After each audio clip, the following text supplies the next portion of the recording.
In the autumn of 1823, the forests of southeastern Ohio held a secret that would haunt the region for generations. A young woman, barely 22, emerged from the dense timber like a ghost, naked, trembling, and covered in patterns carved into her flesh with precision that defied understanding. Her name was Margaret Hayes. For over 3 months, she had vanished without a trace, leaving behind only whispers of a small farming settlement. Struggling to survive on the edge of civilization, hunters stumbled upon her by accident, drawn to an eerie, broken cadence of words that seemed more mechanical than human. She spoke of chairs with leather straps, of sessions that must continue, of instruments that must be heated to exact temperatures. 3 of the most respected physicians in the region examined her and refused to continue. The horror they discovered was so profound that one burned his notes and left the state forever.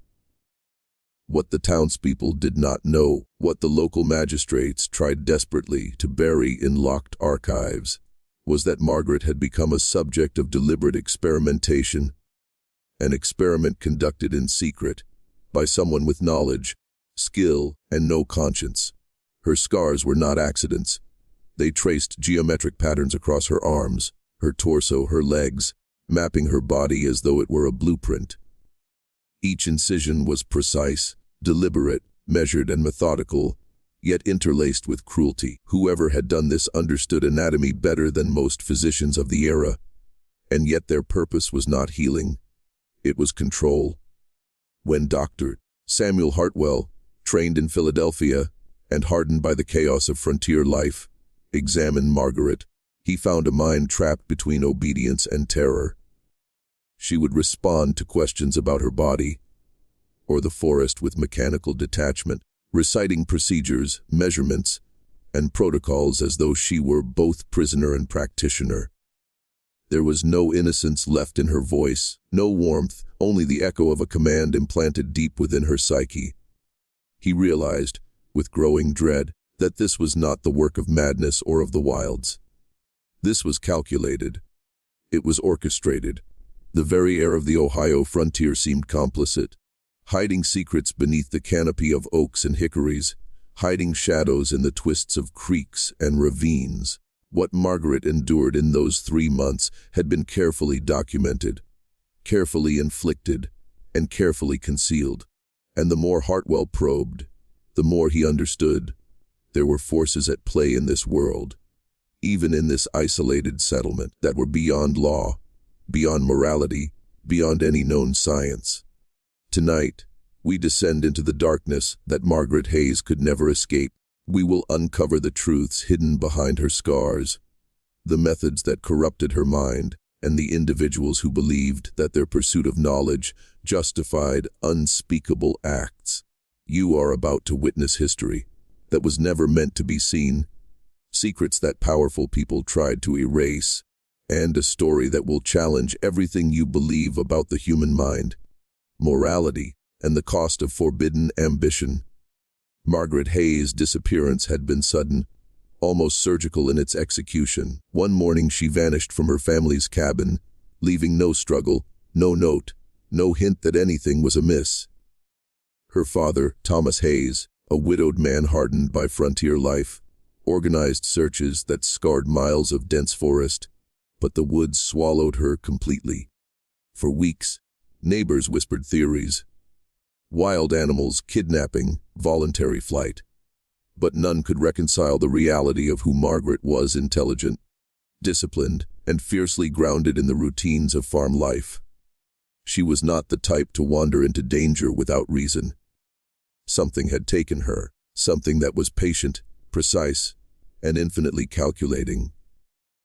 When she reappeared in the clearing by Miller's Creek, naked and unrecognizable in mind and body, it was as if the forest itself had spat her out as proof of what humans could endure. Her skin was patterned with strange geometric scars, lines, angles, and points that no natural phenomenon could create. They were deliberate, as though her body had become a canvas for someone else's obsession with control. Her voice, once melodic and bright, had transformed into a mechanical recitation of measurements, instructions, and observations. She called herself the subject, and spoke in a language that sounded like science stripped of morality. She didn't plead for help, she didn't cry. She instructed. Dr. Samuel Hartwell's arrival was meant to heal, to restore, but what he found instead was a mind trained to obey, a body disciplined by pain, and a spirit fractured beyond recognition. Margaret positioned herself according to invisible commands, lying with precise angles of her limbs, awaiting procedures she feared yet followed. It became clear that she had not only been physically tormented, but psychologically conditioned, shaped to believe that compliance was survival and that suffering had purpose. Hartwell felt a chill not just at the cruelty inflicted, but at the system behind it. The intellectual and organizational machinery that had enabled someone to orchestrate this in secret on the very edge of American civilization. The journals she had kept, torn and water-damaged, revealed a deeper horror. Margaret had written willingly about the experiments, documenting the procedures with meticulous accuracy, often praising the methodology, convinced of its necessity. She had consented, under the influence of a guiding figure, whose identity remained unknown, to be transformed into something both human and object. An instrument for knowledge no one else should witness. The more Hartwell examined the fragments of her notes, the more he realized the magnitude of what had been done. This was not just medical malpractice. This was a calculated manipulation of mind, body, and will, conducted by someone who believed they could transcend the limits of morality under the guise of progress. As the frontier shadows deepened, Hartwell understood that Margaret's ordeal was not isolated. Hidden within the expanse of Ohio's wilderness were patterns of experimentation, hierarchies of control, and mechanisms of secrecy that few would ever uncover. And now, by accident or design, he had become part of it, a witness to knowledge so forbidden that even speaking it could change the course of a man's life, forever the identity of the person behind Margaret. Hayes' torment was shrouded in shadows, a ghost who had walked among the living yet left no trace. Dr. Hartwell, despite his experience, felt the suffocating weight of realizing that someone, somewhere, had orchestrated this with intention and sophistication far beyond the frontier. The fragment of paper found in Margaret's dress hinted at wealth, education, and influence. High-quality ink, fine paper, luxuries in this backwater of Ohio, indicated a hand connected to means and authority. Whoever had guided Margaret into the sessions had resources, knowledge, and a network designed to prevent discovery. Hartwell's investigation began with whispers. Neighbors mentioned lights at the abandoned Westfield property over the summer, lights appearing in a window like clockwork, then disappearing just as suddenly. No one dared approach, fear rooted them in silence. Only Samuel Brennan, the Irish settler nearest the Hayes farm, recalled seeing the lights. The house had been empty for years, yet it had become a place where Margaret's body and her mind were manipulated with precision. Whoever operated there had no conscience and no intention of being caught. Hartwell's intuition told him that the procedure she described, the straps, the instruments, the meticulous measurements, was part of a broader system, not a single deranged mind. As he examined Margaret's journals, Hartwell's unease deepened. The young woman had written willingly about sessions that inflicted pain and humiliation, her consent extracted under the weight of authority and manipulation. The more Hartwell read, the more he realized the nature of the corruption. It was not merely physical, it was psychological. Margaret had been conditioned to rationalize the torment, to normalize the unnatural, and to internalize a hierarchy of obedience that ensured compliance. Someone had studied her mind as carefully as they had carved her flesh, and it worked. The subject, once bright and independent, was now both the victim and an unwitting participant in a secret experiment that defied morality. The Westfield property revealed subtle signs of preparation. Scrubbed floors, a faint scent of oil, tools carefully arranged. It was a laboratory disguised as a home, a place where human beings were reduced to instruments. Hartwell recognized the hallmarks of deliberate control systems: predictability, repetition, and isolation. He realized that Margaret's suffering was the product of strategy, a methodical exploitation of vulnerability, intellect, and trust. The doctor could no longer separate the act from the actor. The experiment, and the person behind it, existed as a single, terrifying force. What Hartwell understood, slowly and with dread, was that this knowledge, this blueprint for manipulation, was dangerous. The more it was uncovered, the more it threatened those who valued secrecy and power. Margaret Hayes had become a conduit for forbidden truths, and anyone who sought to see them fully risked being consumed by the same system that had shaped her. The deeper he delved, the clearer it became. Some knowledge is not only forbidden, it is corrosive, and it changes a man forever.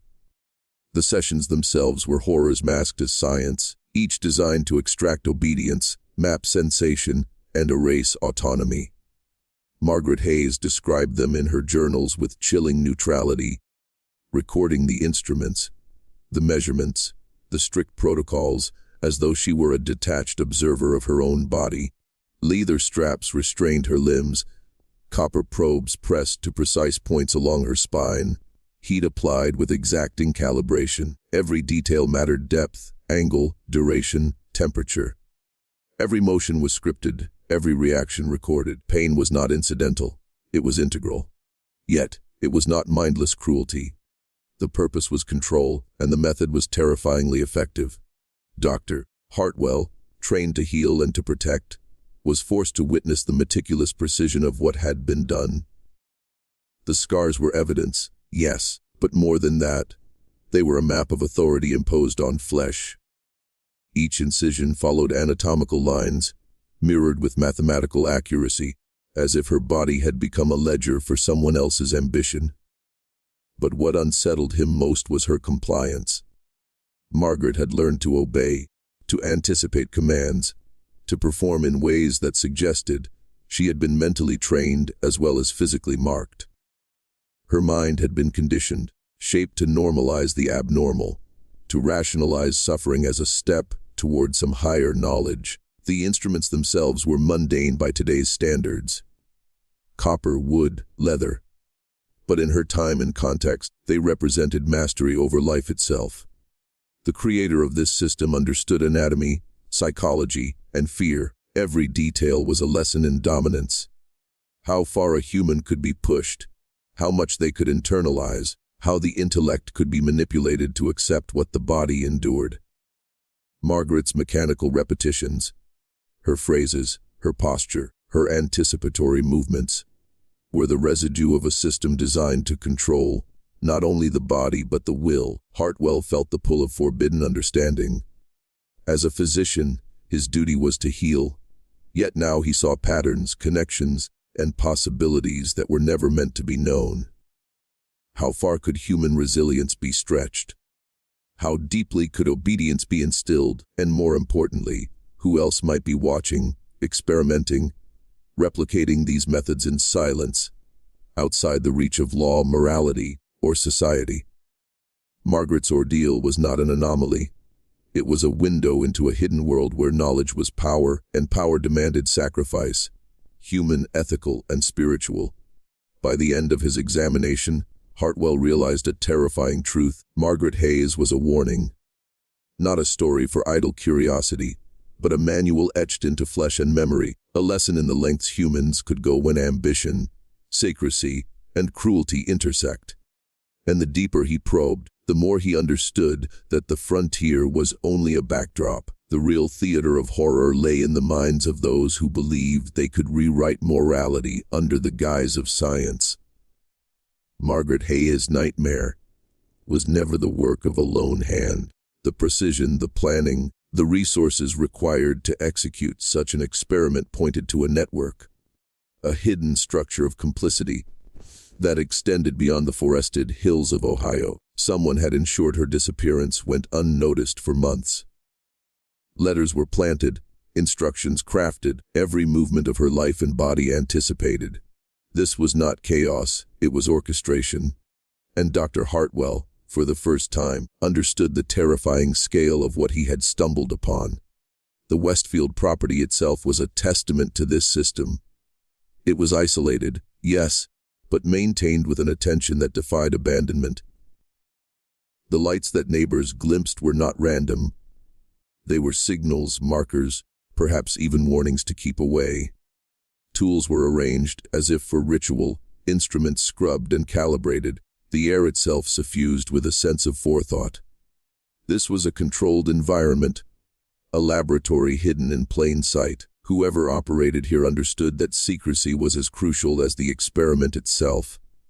Every detail, every step, every scar on Margaret's body had been designed to fulfill a purpose, and that purpose required absolute control over knowledge, witness, and morality. Hartwell began to consider the logistics. How had she been moved, hidden, observed without discovery? How had this shadowed figure, or figures, secured her compliance? Margaret's journals hinted at a guiding presence, someone who taught her to rationalize pain, to normalize repetition, to accept instruction as survival. The writing was chillingly meticulous, almost pedagogical, like the notes of a scholar who understood psychology better than compassion. And the network behind her torment, silent, unseen, and patient, was the true horror. It was a system designed not just to extract knowledge, but to ensure that knowledge remained beyond public scrutiny. He started asking questions quietly, testing the boundaries of what neighbors would reveal. People offered fragments, glimpses of strangers traveling through settlements, unusual equipment sighted on carts, lights at the abandoned Westfield house at the same time every evening, but none could articulate the full scope. Fear, superstition, and social inertia ensured silence. Hartwell realized that for every visible act, there were layers of protection, layers of calculation, layers of people willing to look the other way. Margaret's ordeal was a product of both deliberate cruelty and systemic complicity, a convergence of human ambition, secrecy, and the belief that some lives were expendable in the pursuit of knowledge. As he pieced together the story, Hartwell began to understand a larger, darker truth. The experiment was a reflection of hidden hierarchies, a microcosm of the forces that shape power, obedience, and morality. What had been done to Margaret Hayes was not isolated, but symptomatic of a world in which knowledge, control, and secrecy converged to dominate life itself, and anyone who dared uncover it risked becoming part of the machinery, or falling victim to it. Margaret Hayes' mind, once sharp and independent, had become a map of obedience, a testament to how far psychological manipulation could penetrate. The journals she kept, so precise, so clinical, revealed the chilling transformation. What began as curiosity and willingness had been warped into conditioned compliance. Each entry traced her thoughts with meticulous attention to the procedures, the instruments, the schedules. She documented pain without flinching, suffering without complaint, and instructions without hesitation. Hartwell recognized in her words a pattern he had only ever read about in theory: systematic mental conditioning, imposed over weeks, designed to dissolve the boundaries of self. The methods were subtle, insidious, yet devastatingly effective. Isolation, repetition, and ritual created a feedback loop within Margaret's mind. The leather straps, the measured application of copper probes, the enforced positions. These were not merely physical controls, they were the scaffolding of a new psychological architecture. Every session reinforced obedience. Every scar cemented the authority of the orchestrator. Every mechanical phrase she recited became a tether to the system that had reshaped her. She had become both prisoner and participant, a living experiment in the mechanics of control. Hartwell observed the residual effects immediately. Margaret would speak, not in natural conversation, but in protocols and measurements, as though her thought itself had been partitioned. She would anticipate actions before they occurred, position herself in exacting poses, and address the doctor with a mix of deference and expectation. She was a human instrument, attuned to signals only she, or her orchestrator, could perceive. The normal rhythms of life, desire, fear, instinct, had been overridden by a carefully imposed logic, a synthetic obedience that left Hartwell both horrified and fascinated. This was more than cruelty. It was a system of power, the deliberate reshaping of cognition, to render a person predictable, compliant, and utilitarian. Hartwell began to realize the broader implications. If someone could engineer obedience so thoroughly in one young woman, how many others had been subjected to similar manipulation in other places, at other times? What structures, what hidden networks, what institutions might exist that refined, taught, and protected this methodology? Margaret Hayes was not just a victim, she was proof of a human capacity to be molded, measured, and controlled. An instrument for knowledge that few were meant to witness. And yet, for all its precision, the system was fragile. It relied on secrecy, compliance, and the isolation of its subject. A single disruption could unravel weeks of conditioning, exposing the orchestrator's methods, intentions, and identity. Hartwell understood, with an unsettling clarity, that he had become the variable that could tip the balance. Every observation he made, every note he took, every question he asked could threaten the hidden hierarchy that had orchestrated Margaret's torment. Knowledge, he realized, was both weapon and curse. Hartwell's investigation into Margaret's ordeal led him to the physical remnants of a system built on secrecy, precision, and fear. The Westfield property, long abandoned yet meticulously maintained in certain areas, was more than a house. It was a deliberate instrument of control. The main room, scrubbed clean, contained the faint smell of lamp oil, a lingering trace of someone who had moved with care and ritual. But it was the back room, converted into a laboratory, that revealed the full scale of the horror. A large wooden table dominated the space, its surface darkened by stains that spoke of repeated procedures. Tools were arranged with methodical exactness, copper probes, leather straps, measuring devices, instruments that had clearly been used to map, manipulate, and control the human body. Hartwell understood that this was not improvisation. The care with which every item had been placed, the precision of the instruments, the calibration of heat and depth, all of it suggested a practitioner who viewed humans not as lives to protect, but as subjects to perfect a methodology. Margaret's journals, when cross-referenced with the tools and the layout, revealed a terrifying synchrony. Her experiences, her compliance, and her scars matched the instruments in the laboratory almost exactly. Whoever had designed this new anatomy, psychology, and authority. They understood how to bend a human being to a system, how to implant obedience, and how to erase resistance. But the evidence went beyond the immediate instruments. Hartwell found small notes, fragments of letters, hints of correspondence that implied the presence of a network beyond Ohio. The materials, high-quality paper, fine ink, suggested wealth and reach, a shadowed infrastructure capable of supporting experiments, far from prying eyes. The orchestrator was not just skilled, they were protected.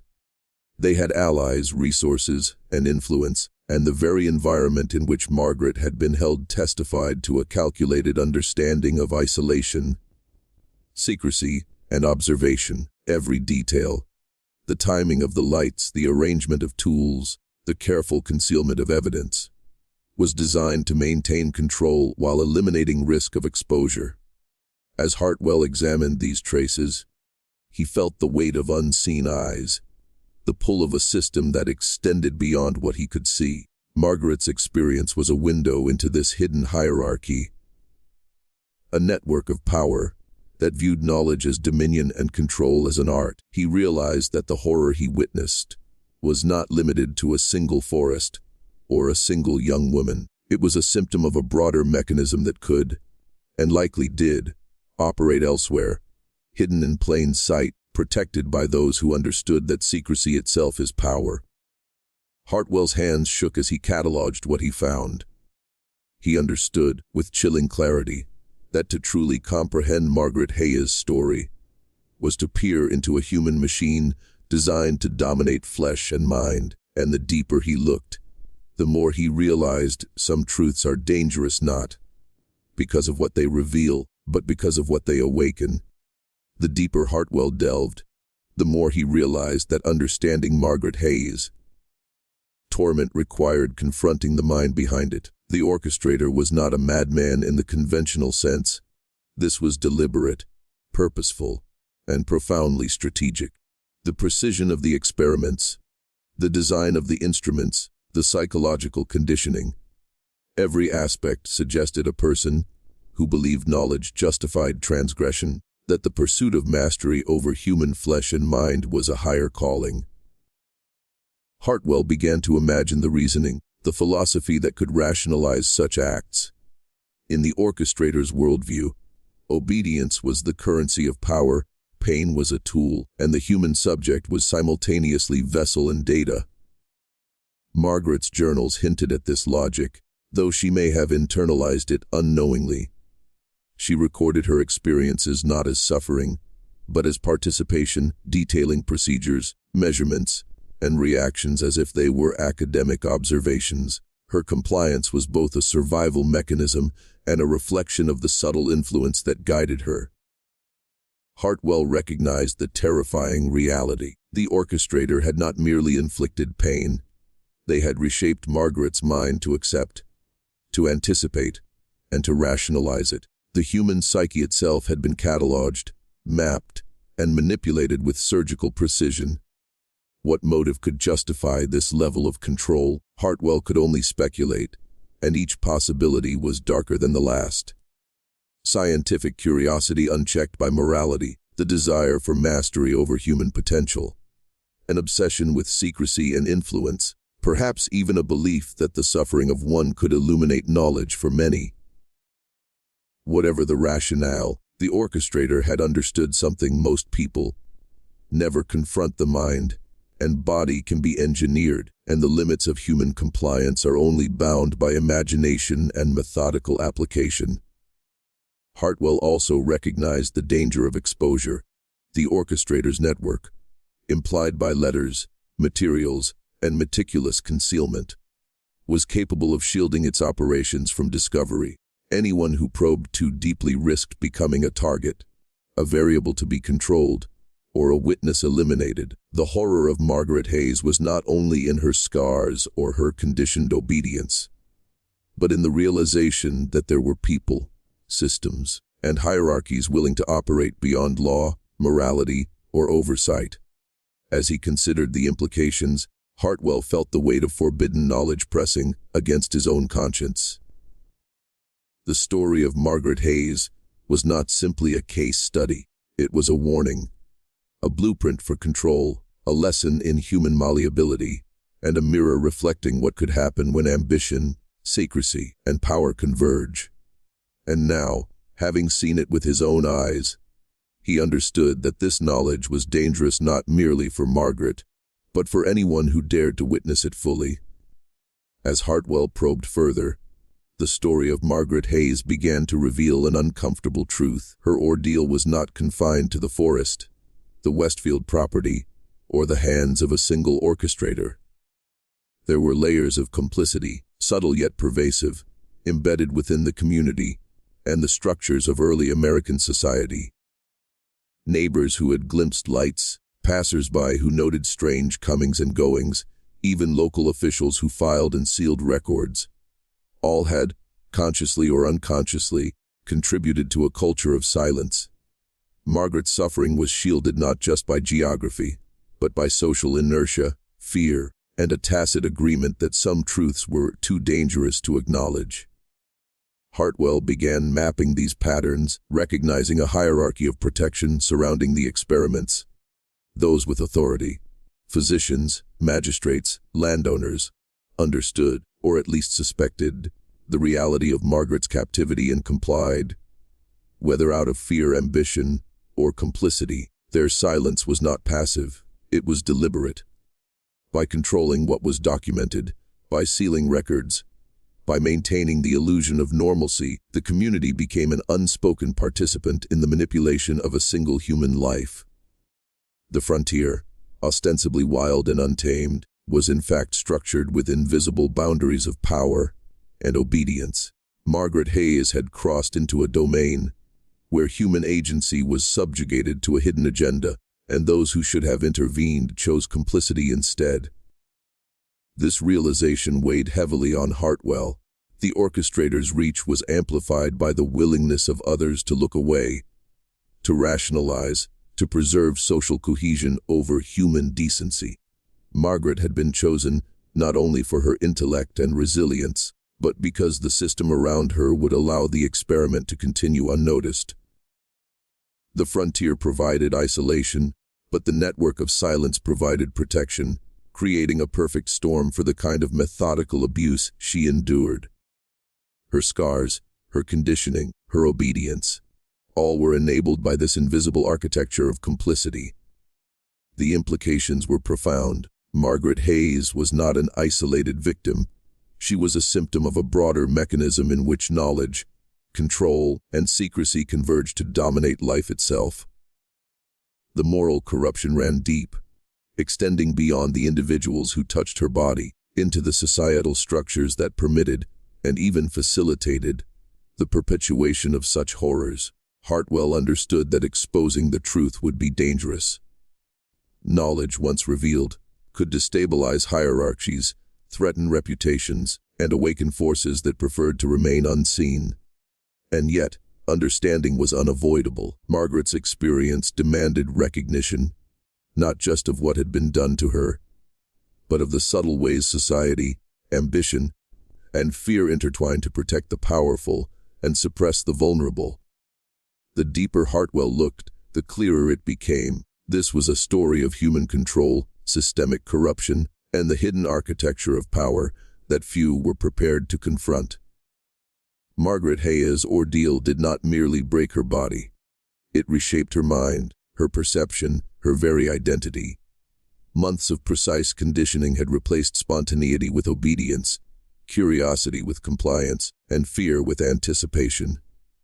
She no longer existed solely as Margaret. She had become the subject, a vessel through which the orchestrator measured, recorded, and observed. Her thoughts were no longer private, her desires suppressed beneath layers of protocol. Every movement, every word, every glance had been trained, calibrated, and reinforced. What remained of her former self existed only as a shadow, a ghost witnessing her own subjugation. Dr. Hartwell could see the terrifying elegance of this transformation. It was systematic, almost surgical in its efficiency. The orchestrator had taken an intelligent, independent young woman and rebuilt her cognition according to a rigid structure of obedience. Margaret's compliance was not born from brute force alone. It was cultivated, a psychological architecture as deliberate as the geometric scars that patterned her flesh. She had internalized the rules of the experiment so thoroughly that she anticipated procedures before they occurred, positioned herself according to unseen instructions, and spoke in a mechanical cadence that reflected the protocols she had learned. Her autonomy had been dissolved, replaced by a machine, like obedience designed to serve the purposes of another. Hartwell understood that this was not just an isolated case of cruelty. It was a demonstration of human malleability, a blueprint for control that extended far beyond Margaret Hayes. The system had exploited her intelligence, her curiosity, and her trust, turning her into a living record of obedience. And it demanded something from him, from the observer: recognition, acknowledgement, and awareness. The horror was not only in what had been done, but in the potential for replication. If someone could manipulate one mind so completely, how many others could be similarly shaped in silence, under the cover of legitimacy, in plain sight of institutions that pretended ignorance? Now, halfway through this story, it is your turn to anchor yourself in awareness. Type the phrase, "I see the truth," twice in the comments below. By doing so, You symbolically mark your engagement, affirm your readiness to perceive what is hidden, and lock in the transformation that begins with knowledge.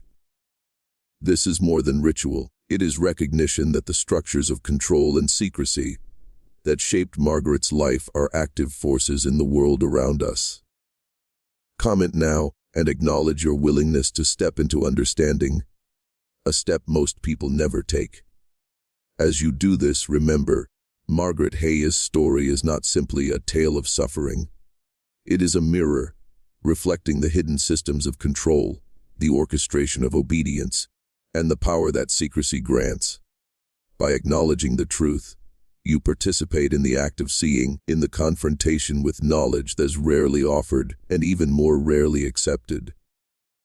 You are now, in some measure, a witness to the forbidden. Once Margaret Hayes returned to the settlement, the aftermath of her ordeal became painfully apparent. Her body bore the geometric scars, precise and deliberate, but it was her presence, her behavior, that truly unnerved those who observed her.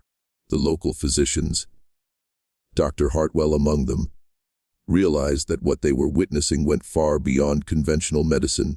These were not ordinary injuries or the result of frontier accidents. They were artifacts of systematic, intentional manipulation. The young woman before them was both familiar and entirely alien.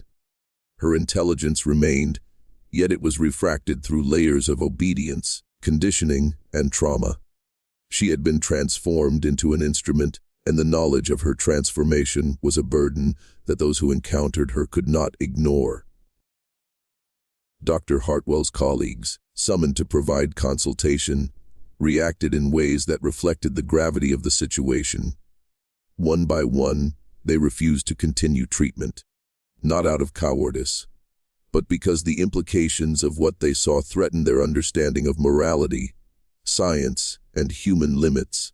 The orchestrator's methods had bypassed conventional ethics entirely, leaving the physicians grappling with a reality they could neither fully comprehend nor safely confront. It was as if Margaret carried a blueprint of forbidden knowledge on her skin and in her mind, a record of techniques and observations that were never meant to be seen or replicated. The moral weight of the case became a silent contagion. Hartwell noted how even a brief exposure to Margaret's condition could destabilize the reasoning of otherwise rational men. Her obedience, her mechanical precision, her anticipation of procedures, these were not just symptoms. They were evidence of a system that had mapped, controlled, and reshaped a human being. Any attempt to intervene directly was fraught with risk. To question her condition, to investigate further, was to confront the orchestrator's hidden network, and to expose oneself to forces calibrated to protect secrecy. Margaret herself seemed aware, in fleeting moments, of her altered state. Though she could answer questions and communicate basic needs, any inquiry into her experiences triggered recitations of measurements, observations, and protocol. Hartwell realized that the orchestrator had encoded obedience so deeply that it had become reflexive, nearly indistinguishable from identity. Margaret Hayes was both victim and participant, her mind forever entwined with the designs of someone who understood the mechanics of control better than any physician of the frontier. The lesson was clear and terrifying. Margaret's ordeal was a testament not only to cruelty, but to the potential of human manipulation. It revealed that the mind, like the body, could be engineered, shaped, and exploited. And for those who saw it firsthand, there was no escape from the awareness of how deeply control could penetrate, or how many unseen forces operated in the shadows to shape human lives without consent. The deeper Hartwell investigated, the more he realized that Margaret Hayes' case was not a solitary anomaly, but a glimpse into a hidden system operating beyond the reach of ordinary law, morality, or scrutiny. The orchestrator, the mind behind her conditioning, was part of a network, a shadowed hierarchy that had access to resources, knowledge, and influence far beyond the Ohio frontier. The letters, high-quality paper, instruments, and the meticulous concealment of evidence all pointed to deliberate coordination. This was a system designed to persist, hidden in plain sight, with layers of protection built into the very fabric of its operations. The orchestrator's reach was extensive, and Margaret's ordeal was only the visible tip of an iceberg. Hartwell began to connect the dots between her journals, the tools found at Westfield, and accounts from the surrounding settlements. There were subtle indicators, travelers passing through at unusual hours, lights in abandoned buildings, whispers of strange experiments in remote locations. Patterns emerged that suggested a calculated approach to secrecy, surveillance, and control. Margaret had been chosen for her intelligence, resilience, and isolation. The network understood how to exploit these traits, ensuring that their subject would comply, internalize protocols, and maintain the illusion of voluntary participation. The horror was systemic. It was not confined to a single actor, but enabled by social structures, tacit consent, and the willingness of others to avert their gaze. This realization forced Hartwell to confront the philosophical implications of obedience as a system. Margaret's compliance was not brute submission, it was cultivated, methodical, and precise. She had internalized commands, anticipated procedures, and performed them as if they were her own volition. In the orchestrator's design, obedience was a measurable, replicable phenomenon, an instrument for control that extended beyond the individual to anyone willing to participate or be conditioned. It was a method, a doctrine, and a warning. Human cognition can be engineered, manipulated, and weaponized when ambition and secrecy converge.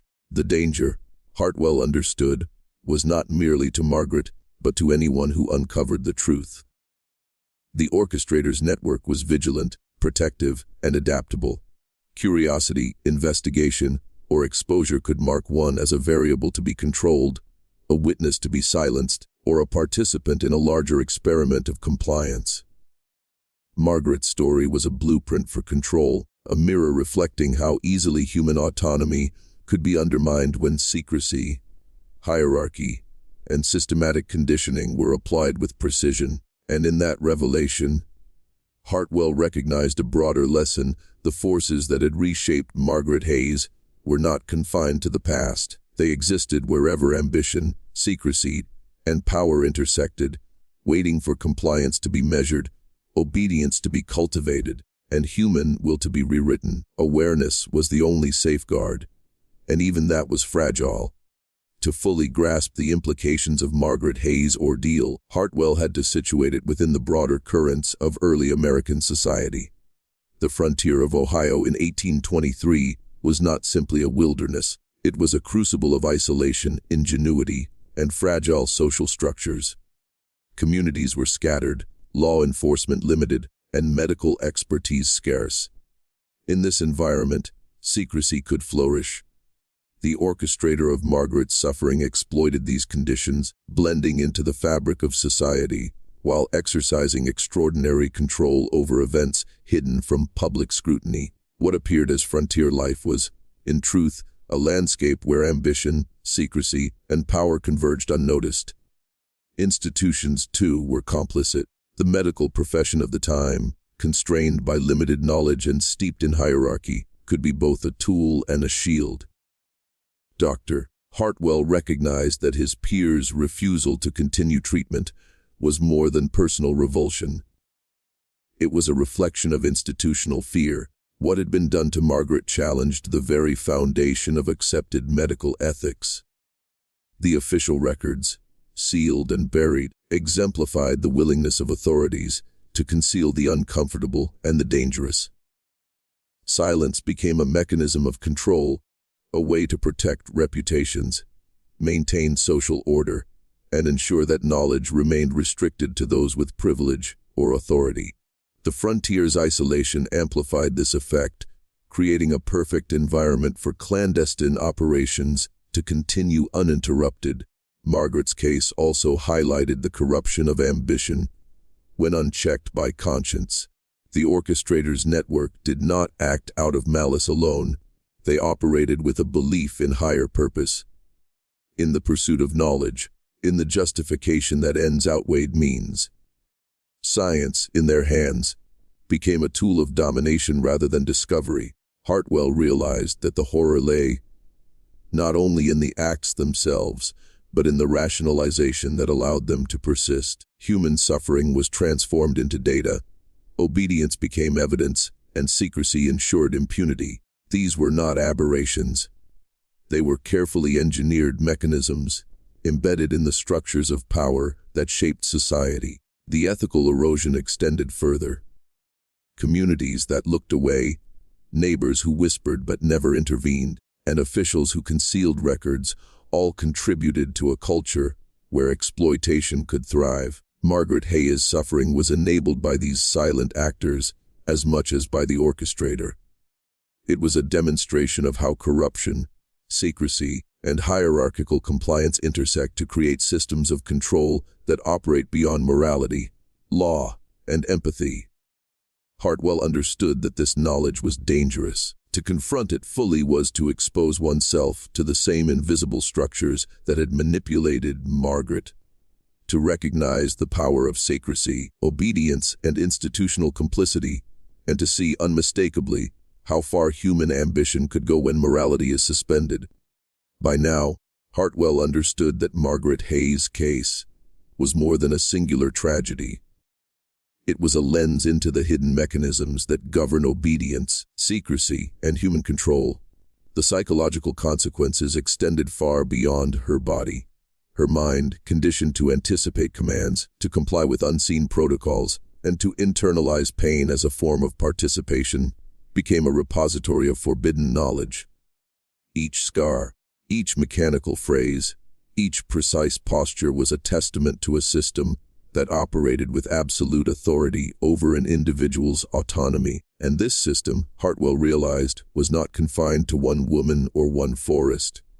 It was a pattern replicated wherever secrecy, hierarchy, and ambition converged. Margaret's ordeal revealed the fragility of human will when confronted with methodical conditioning. Even a mind as intelligent, curious, and independent as hers could be reshaped under the right combination of isolation, repetition, and ritual. This was not mere coercion. It was a meticulously engineered transformation, a demonstration of how obedience could be measured, reinforced, and perfected. The orchestrator had exploited the frontier's isolation, the compliance of neighbors, and the protective structures of authority to create a controlled environment. A laboratory where human cognition itself was an experiment. Hartwell also began to see the broader societal consequences, the structures that allowed Margaret's manipulation to occur, the tacit complicity of neighbors, the sealing of records, the willingness of authorities to avert their gaze, were mirrored in other domains of power. Institutions, social hierarchies, and networks of influence often operate under the same principles: control, secrecy, and the suppression of inconvenient truths. Margaret Hayes had been a test case, an early demonstration of how these forces could combine to shape behavior, dictate compliance, and protect the ambitions of those who operate in shadows. As Hartwell reflected, he recognized the danger to anyone who witnessed or investigated these hidden systems. Knowledge was a weapon, a burden, and a temptation. To see clearly was to be marked, in a sense, as a participant in the system. Awareness brought responsibility, but also vulnerability. The orchestrator's reach, though unseen, was designed to anticipate and neutralize threats. Hartwell realized that understanding Margaret's ordeal meant confronting not only the horrors inflicted upon her, but also the implications for the broader human condition. The capacity for control, manipulation, and the quiet erosion of autonomy in the service of ambition and secrecy. Margaret Hayes' story was no longer about one woman, one frontier, or one orchestrator. It was about the patterns of control that ripple through time and society, invisible yet potent, shaping lives in ways most will never recognize.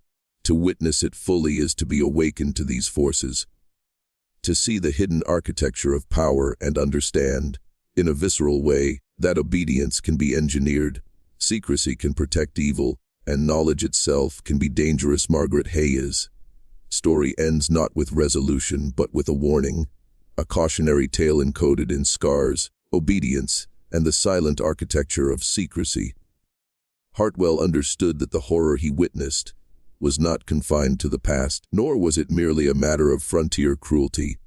It was a blueprint, a map of how human will can be reshaped, autonomy subverted, and suffering weaponized when knowledge, ambition, and secrecy converge. Every detail, from the precision of the instruments to the complicity of neighbors, from the sealed records to the high-quality paper of the orchestrator's letters, was a testament to a system designed to operate beyond accountability, beyond morality, and beyond public scrutiny. The final realization was unavoidable. Margaret Hayes had been both victim and instrument, a living record of a method of control that could be replicated anywhere. The orchestrator's design was not brute force. It was an elegant, calculated domination where obedience was internalized, compliance anticipated, and identity reshaped. Margaret's mind, conditioned to participate, had become a mirror reflecting the hidden systems of power that govern unseen corners of society. Her scars were not only physical, they were symbolic, markers of the vulnerability of human agency under meticulous manipulation. Hartwell's own consciousness bore the weight of what he had uncovered. The knowledge he held was dangerous. It carried the power to awaken, but also to unsettle, to destabilize, to force recognition of structures that most choose never to see. He understood that the forces which had orchestrated Margaret's torment were not unique. They existed wherever secrecy, hierarchy, and ambition intersect, hidden in plain sight, shielded by compliance, rationalization, and institutional silence. Witnessing her story was a confrontation with the mechanics of power itself, a glimpse into the machinery that shapes lives, bends will, and enforces obedience with subtle precision. The haunting truth is that Margaret Hayes' ordeal was a demonstration of human malleability, and the system that reshaped her mind and body could be applied again, anywhere, to anyone. Her scars, her compliance, and her mechanical obedience are enduring symbols of what happens when knowledge becomes a tool for domination rather than liberation. To understand her story is to awaken to the hidden forces that operate in the shadows, to recognize the delicate balance between autonomy and control, and to accept that some truths, once seen, cannot be unseen. Margaret Hayes did not leave us answers. She left a mirror, and the reflection it casts is stark. The human mind is fragile, power is systemic, and secrecy is absolute. Those who encounter this knowledge are forever changed. They see the patterns that others overlook, the structures that protect the manipulative, and the potential for control that lurks in the quiet spaces between obedience and freedom. To witness Margaret Hayes' story is to be awakened. And once awakened, the world can never be the same.